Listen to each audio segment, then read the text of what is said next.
Ladies and gentlemen, welcome. My name is John McElligott, Captain in the Army Reserve Civil Affairs Unit, 492 CA Battalion in Arizona. Welcome to the 2021 Civil Affairs Symposium.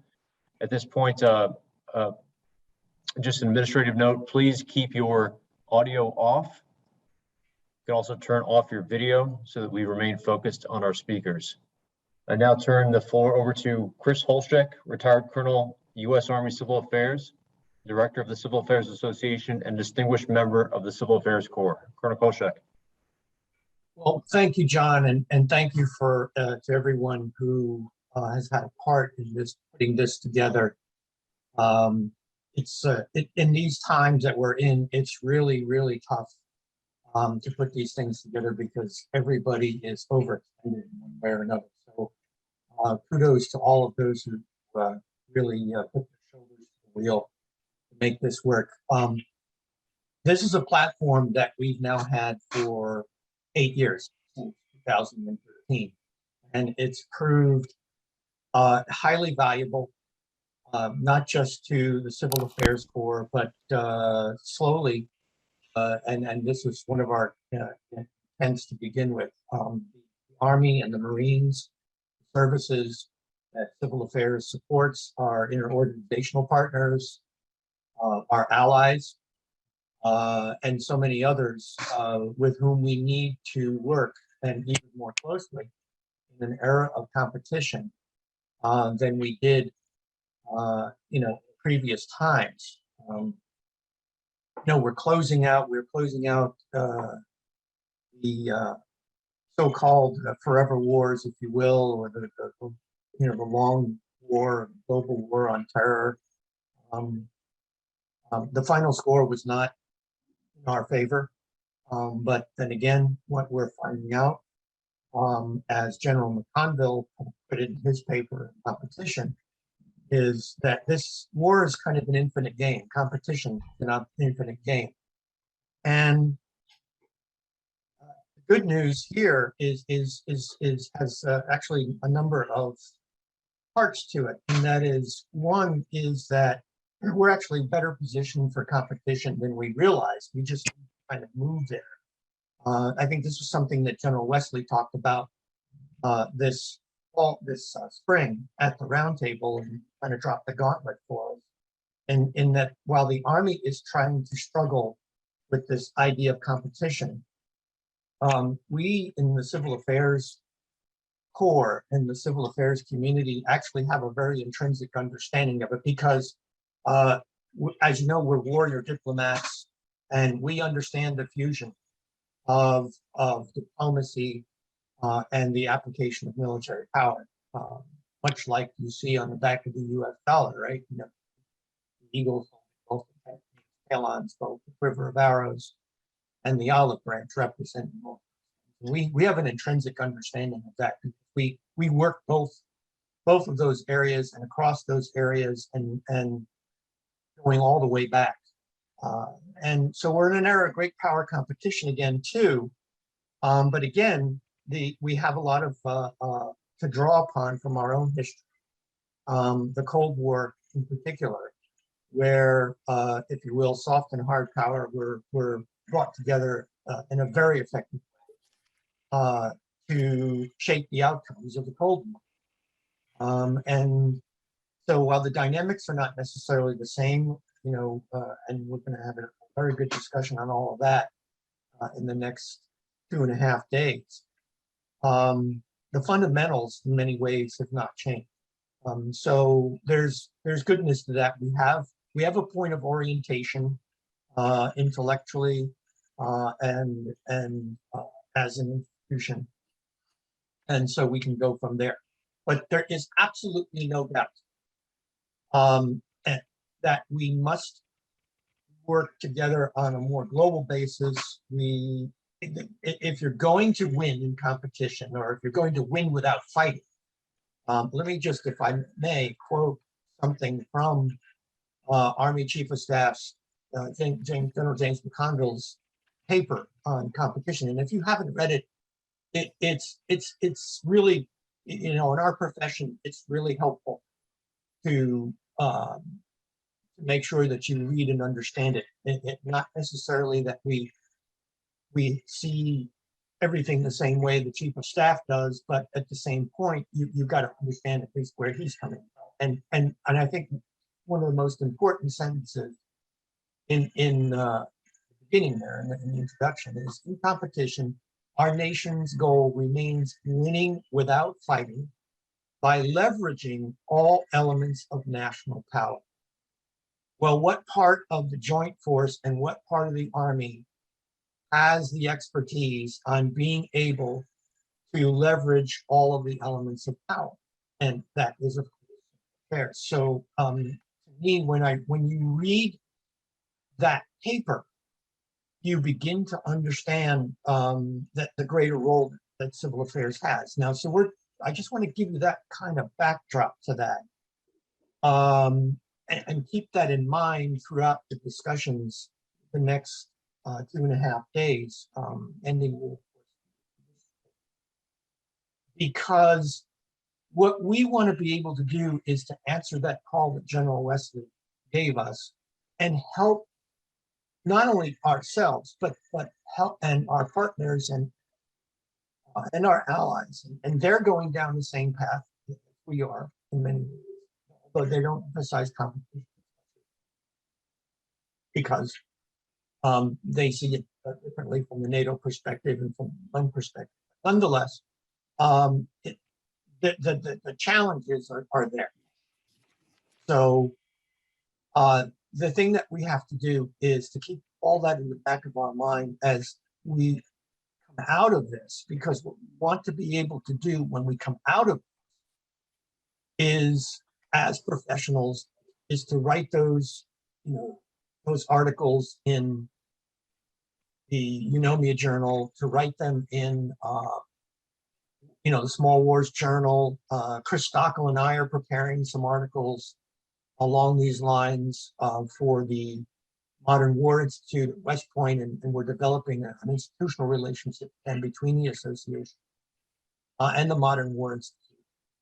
But we have to enter the dialogue in the mainstream of the Army and the mainstream of the Joint Force and the mainstream even of the national security discussions that are organizational partners at USAID and state partners. So we have a very rich representation this next couple of days from our partners there, and it's very helpful for us to hear their viewpoints on this. Because at the end of the day, we're going to have to be able to go to, especially the regional commands. We've come to that conclusion in the last 2 or 3 years.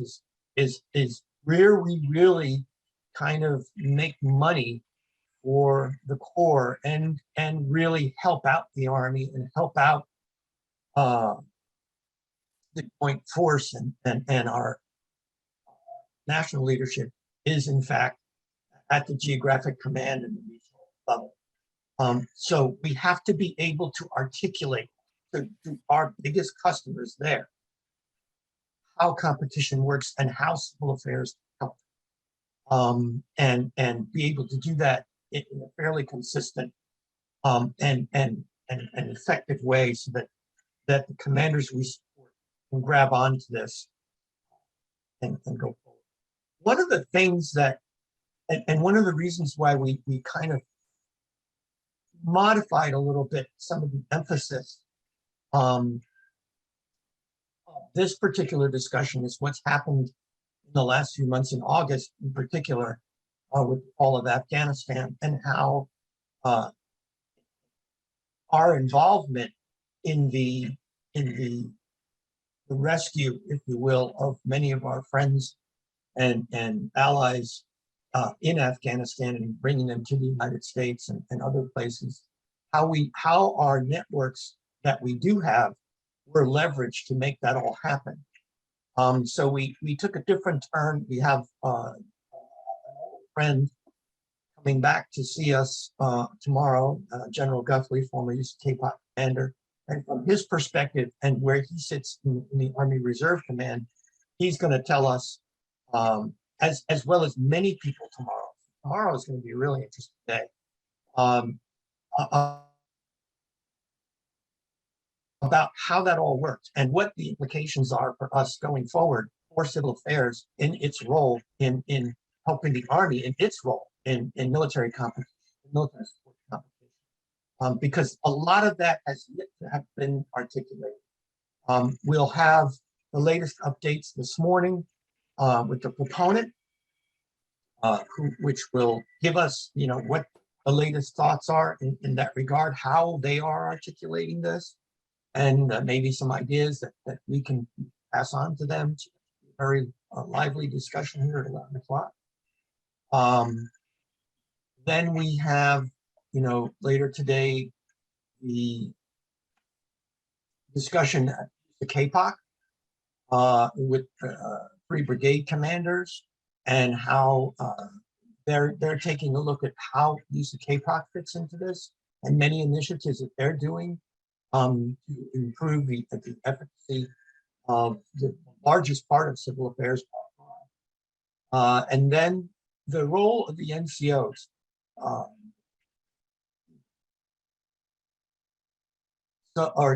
We have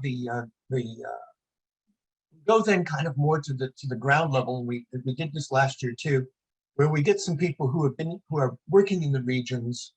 And Assad Raza is going to lead that. He's also with Insect, which focuses on the Latin America stuff.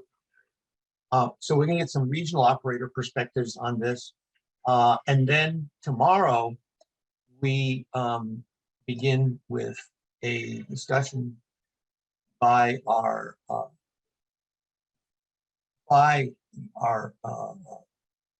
regional experts, as say, the non-commissioned officers this afternoon.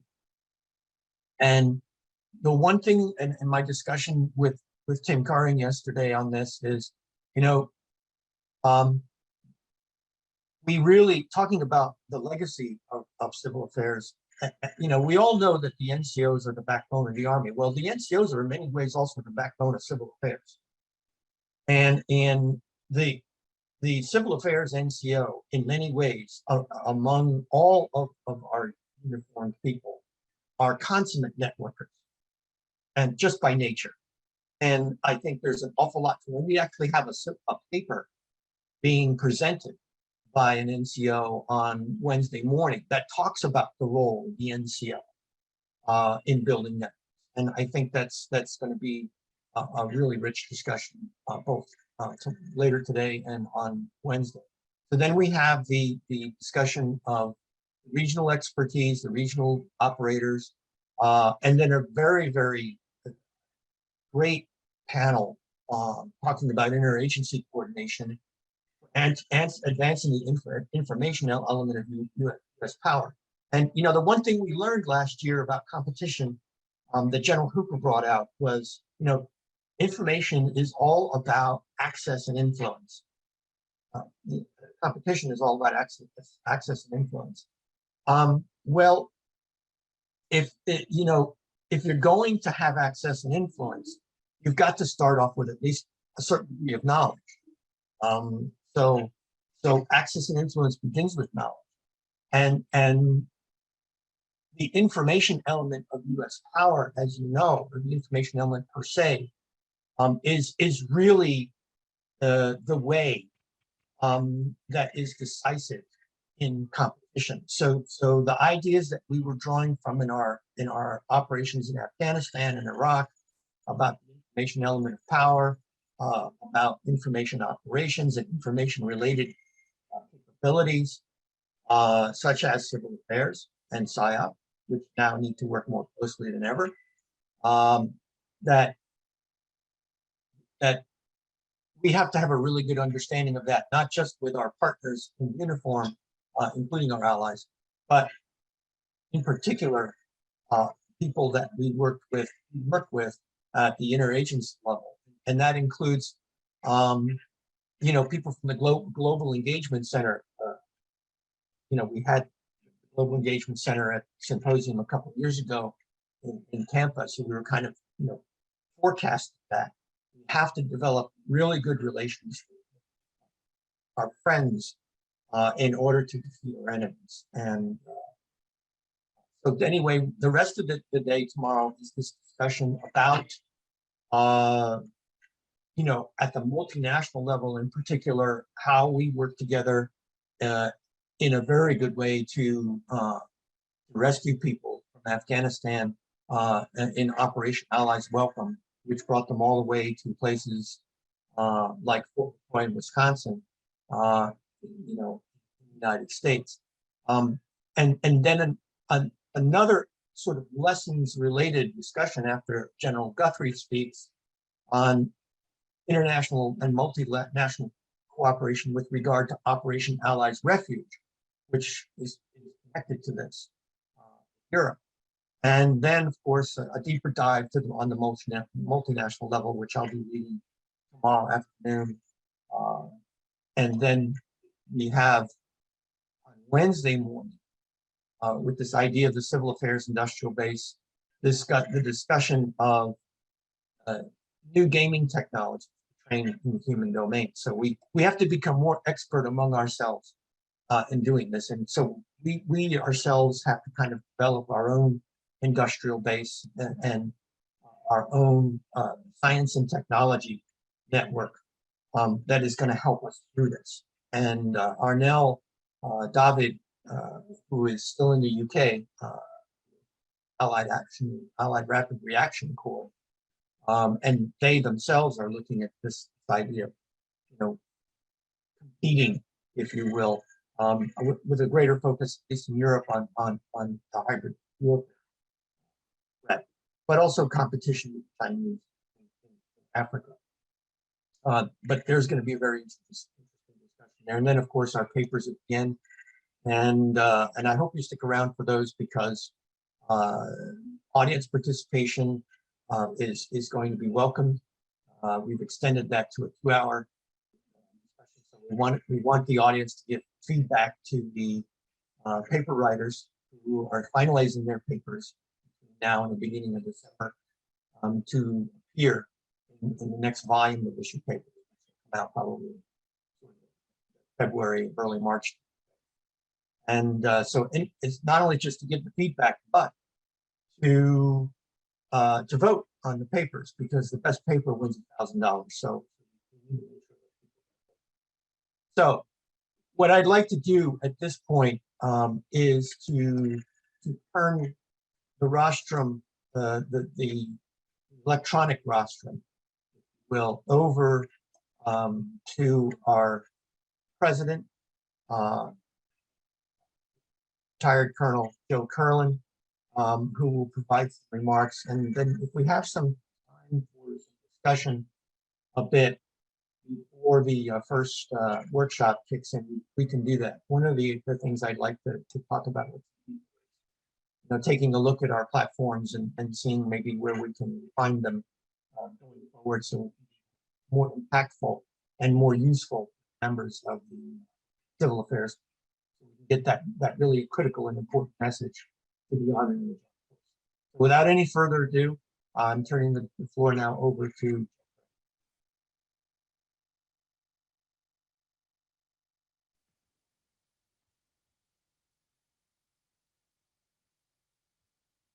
Colonel Curl, the floor is yours, sir. Thanks very much. Thanks, Chris, for your covering the expansive program here. I'd like to welcome everybody today to our symposium. We introduced the symposium, as Chris mentioned, about 8 years ago in this format. We did have it prior to that for 2 years, but then we coordinated to have this in conjunction with our roundtable in the spring under this new format. So before I make some remarks, if you'd all please rise and we'll recite our Pledge of Allegiance. I pledge allegiance to the flag of the United States of America and to the republic for which it stands, one nation, under God, indivisible, with liberty and justice for all. If you remain standing, I'd just like to have a moment of silence for our fallen Marines, most recently in Afghanistan, in their memory. We want to have a moment of silence also for the those fallen military in other conflicts, and first responders, government workers, aid, state, for the disabled, both mentally and physically disabled, Marines and soldiers, and also most recently, General Colin Powell, who was a warrior and a diplomat, a warrior in the military and a diplomat in the Secretary of State. So if we take a moment of silence.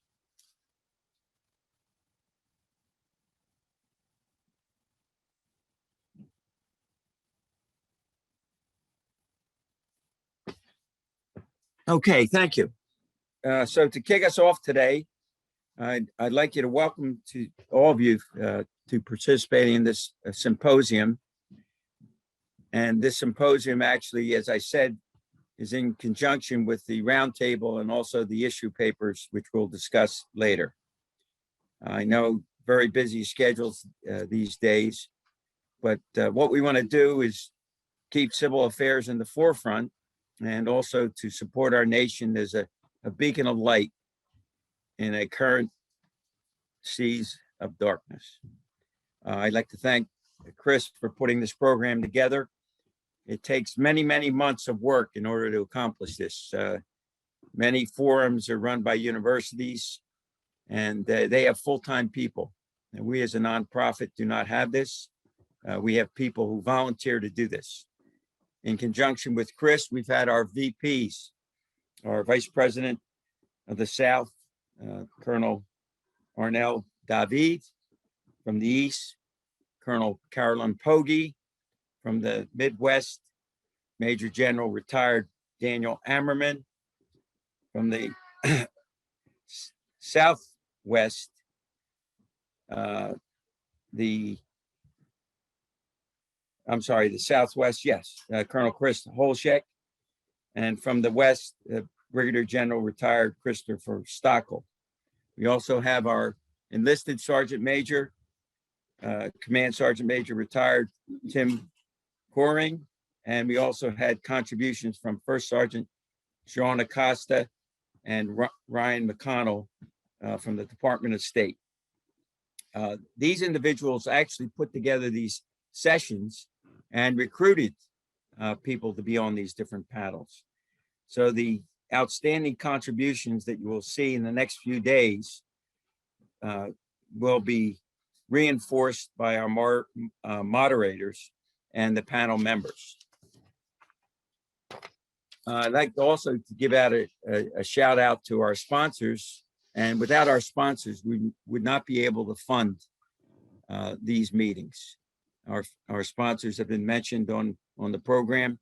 So continue to support them in their endeavors if you come across them in business and in society. I also like to thank to our collaborating organizations. We've developed a strong relationship with the Association of the United States Army. I had the opportunity of last month of meeting the new president of the Association of the United States Army. And General Brown was very encouraging. He said he dealt with civil affairs. He was at the Combined Arms Centers years ago, and we look forward to a fruitful relationship with him at AUSA. Also, I'd like to recognize the USGLC, the Reserve Officers Association, and also MOA.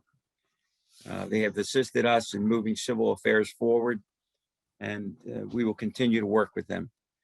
And then finally, thanks to all the attendees who are taking time out of their day to participate, contribute, and also to assist us in our learning the latest ongoings in civil affairs. Your contributions, along with our panels, will help us move this association and civil affairs forward.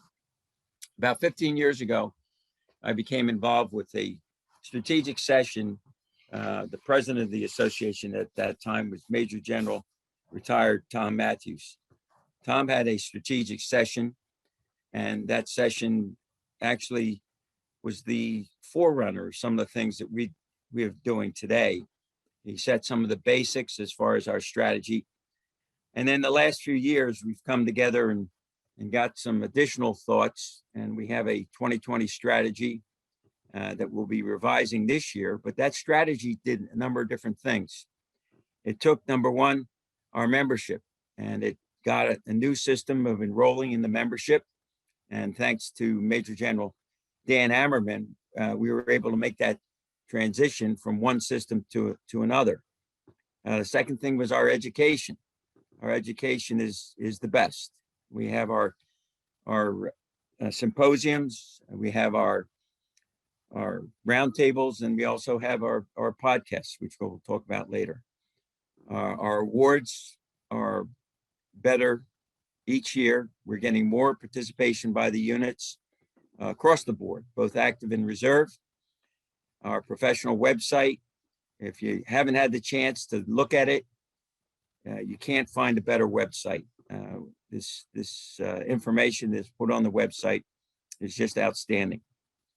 Our writing initiatives, both in our issue papers and also the special program, which First Sergeant Acosta introduced last year, was just outstanding. And the last item that we're working on currently is the development of our CA store, where you may be able to go on in a few months and get civil affairs memorabilia. As president of this association, my role has been to keep civil affairs in the forefront, to identify and continue to have it recognized as a critical resource in our national defense. And our strategic pathways and actions since I've been president have been to educate and to engage, to advocate, collaborate, and communicate, and to motivate and mentor. Our education program is by far the best. Universities can't match some of the things that we come up with. Over the last 10 years, in activating this symposium and coordinating it with our roundtable, we're able to, in the fall, to give you a taste of some of the things that are ongoing that affects the nation and our military and our other organizations, but also to make that transition during that period of time so that when we come up in the spring, we have the update as far as the CA community and keeping us current with our roundtable. This symposium has served as a way to engage outside organizations and to interface with them during this period of peace, which we now call competition, and also engage them during war, which is conflict.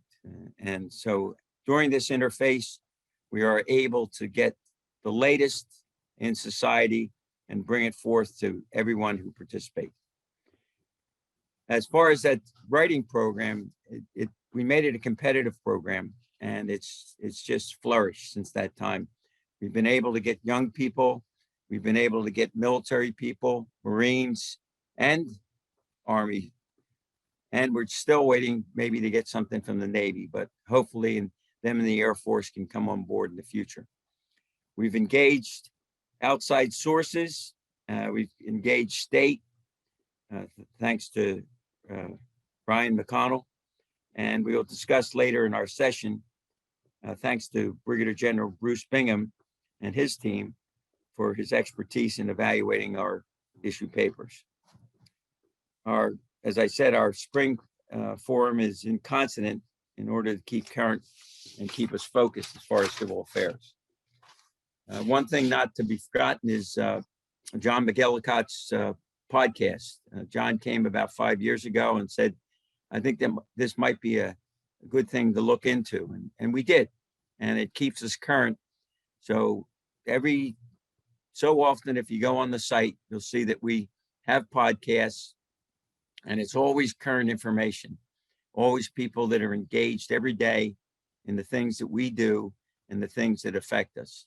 So a shout out to John and keeping us engaged with different organizations and society. New initiative this year is with civil affairs, is we're working to integrate civil affairs in the ROTC educational forums. We have two ROTC units that are going to be accepting civil affairs people to come in to speak to them and orient them towards civil affairs. And this will not only be available to young Army cadets, but also Marines and midshipmen in the ROTC departments. 2 universities have signed on for this year, and we're looking for a regional commitment from each of the regions, which our vice presidents can reach out to universities and get regional orientation to cadets throughout the United States. Second item that I pushed is the advocate, collaborate, and communicate. As an advocate of civil affairs, an advocate is one who publicly supports a particular course or policy. As volunteers in this organization, we are advocates. We are not paid. We are not lobbyists. A lobbyist is a person who, for payment, takes part in an attempt to influence somebody or legislators. We are advocates as a 519c. We collaborate with other nonprofits. We work with organizations with common issues and common goals. And as a result of this, we have a symbiotic relationship to help them achieve their goals, but also to help us achieve our goals. Some of these organizations that I mentioned are the Association of the United States Army, Reserve Officers Association, the USGLC, and MOA. And in the future, I would hope to have some additional representation from them as they have previously. Many of you know that General Brown has taken over for General Ham. General Ham has retired, and General Ham was at the realm for about 12 years for AUSA. And he just did an outstanding job, and it was a pleasure to have the opportunity to work with him. We also want to look at another newish initiative, which we're working with as far as engagement, is the Patriot Foundation. The Patriot Foundation had reached out to us about 2 months ago, and it mentioned that they were looking for disabled civil affairs soldiers or Marines who were 50% disabled, 50% or more. Now, their program is they have funding which will enable their families, their wives or their children, to go to school. And they will fund for the trades, community college, and a 4-year school. So what they want us to do as an association is to promote this program and to reach out and to get people enrolled in the program. So this is an initiative that our legacy and fundraising team is undertaking. One of our new board members, Colonel retired Karen McCurdy, longtime civil affairs officer, has worked in FEMA, and Karen will be working very closely with them in order to get this initiative off the ground and to get people in the education field so that they can get degrees. As far as communicating, we've done a great job as far as the education forums, the podcasts, the issue papers. And the thing about the issue papers, we've had them published and we've made them available to the Army, to civil affairs units, to state, and also to non-governmental organizations, independent organizations, and Congress. The one thing that if you don't have anything to talk to about as far as a 15-minute elevator speech, if you get one of these publications and pass it on to somebody who has some interest in civil affairs, it goes a long way in getting them educated on some of the things that we're doing. The third area that we're doing is we're motivating and mentoring people. Our forums are a form of motivating to bring value to people outside Civil Affairs Association and also civil affairs. So by bringing these people in, we're able to motivate them and help them help us while we help them in their endeavors. Our awards program is doing very well.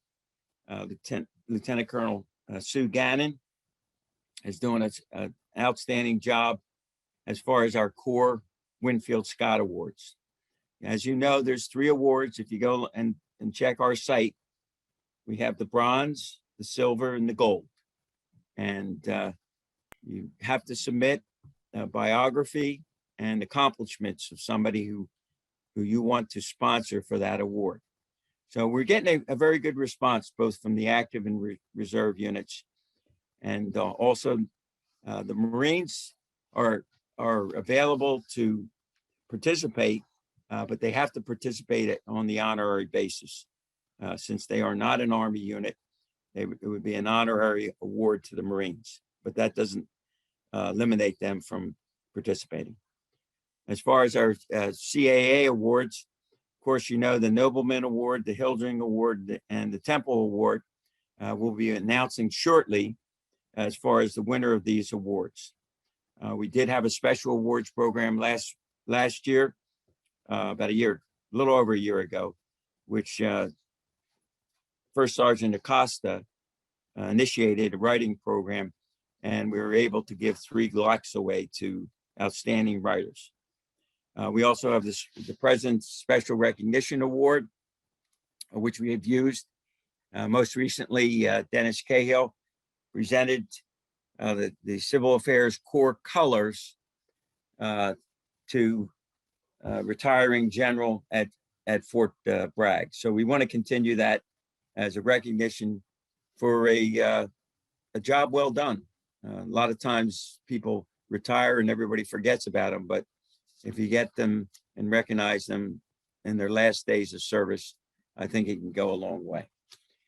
So the final area, as far as mentorship, I think we need to continue to bring, and I was happy to see young enlisted NCOs and sergeants participating in our writing forums. And it's very encouraging that we were able to get through the work of Master Sergeant, or I should say Command Sergeant Major Tim Coring, and also First Sergeant Sean Acosta. We were able to get that enlisted for him. Our new initiative in the legacy program, as we're looking at funding interns in the future, and also donations for scholarships for people to get advanced degrees. This is in the infantile stage, and we're going to be going out and soliciting funding from some of our senior people on this. As far as our future in civil affairs, as far as our programs, we'll continue the programs that have been successful, and we're looking to promote civil affairs, get back involved with the War College as we had been years ago with the PKSOI, and also working through universities to open up meetings and forums in the future. So we have a good path ahead of us. We're fortunate this time. There could be no better time to be in civil affairs because the opportunities are unlimited. So enjoy the sessions. If you see something you like and you put it into action, we've accomplished what we're trying to accomplish. So thanks very much for participating today. And I'll turn this over to Colonel Holshek. Thanks very much. Thank you very much, Joe, for that. That's really helpful for people to understand what the association is doing, and a lot of the background that people don't see when they're cruising the websites or some of the articles on the Nomia Journal. And so on. I wanted to mention, you know, again, access and influence begins with knowledge. And if we're going to build a network, we need to kind of know and stay in touch with some of those partner organizations. And there's a couple of websites that I want to make sure that you consider making favorites other than the Civil Affairs Association website, for your own professional development and for your own networking. I mentioned the Modern War Institute. In addition to the podcasts that John McEllicott has been doing, and those have been getting just an enormous number of hits. People are listening to those in their cars and when they travel, whatever, and have found them very useful. Our friends at the Irregular Warfare Initiative, and those folks have great appreciation for the capabilities of civil affairs, not just the more traditional capabilities that we focus on with major combat operations, with war termination, military government and stabilization, but particularly now with regard to competition, because most of the competition is in a carryover in a way from the Afghanistan-Iraq period. It is going to be in the gray zone. And we are gray zone warriors. And because we bring all these things together, we leverage elements of national power, we bring together the informational and the diplomatic, and we bring in and integrate all those things on behalf of the commander. But again, we network. We're natural networkers, and so I just wanted to point out the Irregular War Initiative has their own articles and podcasts, and many of which I have found very, very helpful. So I commend those to you. I also commend to you a lot of really great stuff that's coming up online with our good friends on the other side of the pond at the Civil Military Cooperation Center of Excellence. They actually have a course that's kind of like Cynic for Dummies, which helps the person who is not a cynic professional, so for example, civil affairs, to get a better understanding of how our partners and allies work. And one of the things they'll be discussing is there's some new policy and doctrine updates that are coming on. There's a new Cynic handbook that you can pull down. There's some discussions in the so-called COE seminar series on issues of societal resilience. It's an area that I'm actually working in with a NATO study group, which is also working with COE on this. Just a lot of really great stuff coming online. And not to forget, there is an Office of Civil Military Cooperation at the U.S. Agency of International Development, USAID. So for your networking purposes, would be probably a good place to go visit there, at least on a fairly regular basis. And last but not least, the U.S. Army Peacekeeping and Stability Operations Institute, now led by the extremely dynamic Colonel J. Liddick, who of course was at Bragg. He's moving that enterprise forward in a very meaningful way, and kind of helping it to find new definition in this era of great power competition. And Jay, in fact, will be on the panel workshop during the next few minutes, and lend a great deal of insight and perspective from the PSY point of view. So we're looking very forward to that. But that's another website that I would think in your favorites folder there on all related to civil affairs. And then, of course, if you haven't yet, when you registered, you should have gotten an email that shows you the whole program, that gives you the links and so on. That just came out.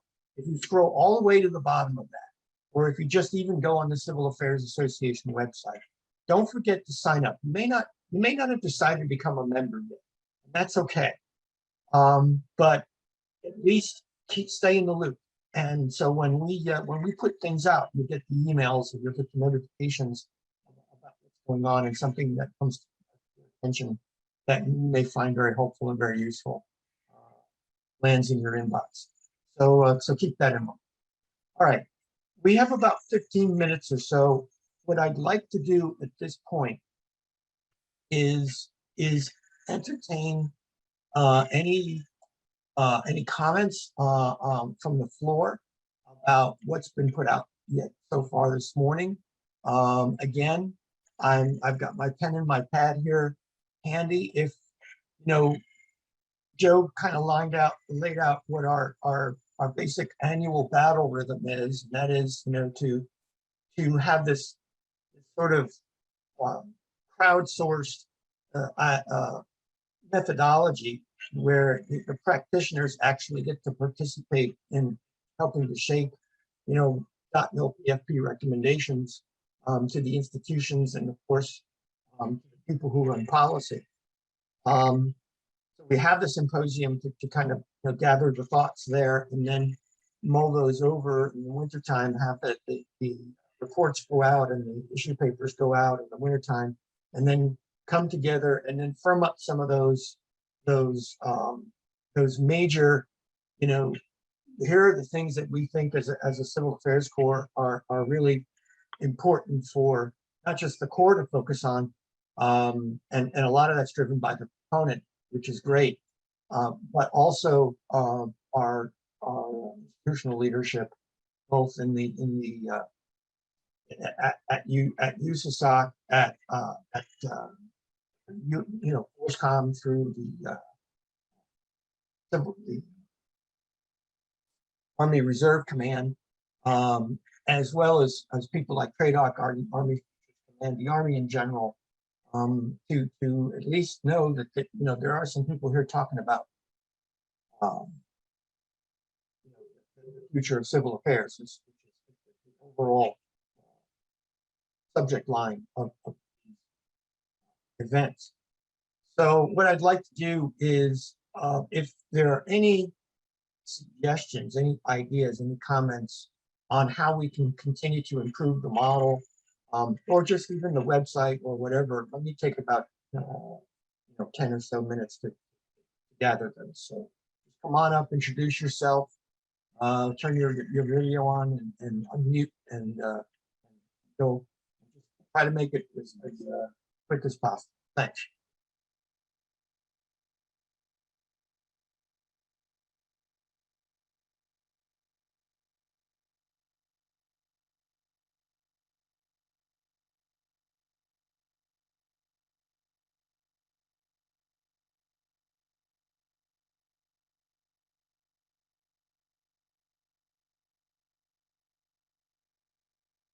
Not sure if it's a technical issue. I'm looking. Oh, there we go. John. Holshek, John McElligott here. I know this is a question that we received in the past from soldiers and Marines and others. The process for submitting an article to the Nomia journal, the various options that people have, and how it's reviewed. Basically, is this a peer-reviewed kind of process, and how it gets online? Would you like to share anything, sir, about what happens in the background and the intent of Nomia journal? Mute, sir. Thank you. Sure. If you go to the association website, okay, and you look at Civil CA Media Enterprise, and then you have the About Nomia journal. You can read that. You can read the mission. Nomia, by the way, is the Greek goddess of law, governance, and good order. So it's obviously quite fitting for us in that regard. But it's obviously in an electronic format. There is an editorial board headed up by Arnel David and Sean Acosta. There are senior advisors, people that, including myself, Colonel Retired Cahill, General Ammerman, retired General Ammerman, retired General Stockel, and from different walks from the Marines, Colonel John Church, who is a great scholar, great Marine scholar. So there are plenty of people to reach out to for advice on if you're writing an article, or even if you're writing a paper of some kind, that you can reach out to them. So there is an editorial board, and the missions are in fact reviewed, and then the decision is made to publish it. If you haven't looked at the Nomia journal, which is, go to Nomia journal over, then you'll see the latest posts and get an article, an idea of the articles that are written. You should, and not only for your own edification, but just to gain an idea. But normally the articles that we have on the Nomia Journal are kind of short and punchy. They're not normally more than, say, a couple of thousand words, because we want these short punchy articles to get the light of day, not just within the civil affairs forum and our partner community, but the Army in general. So that's pretty much the deal on the Nomia Journal. Any questions?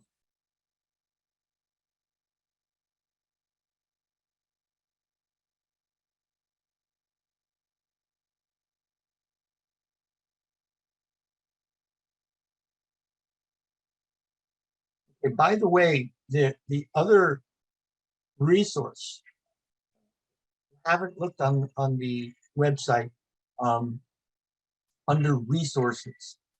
There are a couple of places that I commend writers all the time to go to. One is the Publication Advisory Board, which is designed to help people with things like with papers and articles. These are for people who want to try to write something in, say, Military Review or Joint Forces Quarterly. Again, the main objective here is to mainstream the discussion of civil affairs in the discussion of the Army and the Marine Corps, and in the Joint Force in general. So we have a board there, and we have people. If you're going to school and you need help, just from an academic standpoint, you need help. Our board members include civil affairs academics, great civil affairs academics, Dr. Karen Gutierrez, Dr. Church, as I mentioned, Dennis Cahill, of course, Larry Rubini, Colonel David, and it's all headed up by Brigadier General Glenn Goddard. So if that's a source you haven't looked into, it's there. And then, of course, is our research library. And now to use the research library, you have to be a member, so it's sort of kind of firewall. If there is a very rich library of material, we're trying to build it even more. But if you're looking for like old FMs or articles and papers that have been written before, going back many years, for your research on civil affairs, it's deposited there. So I suggest you go there.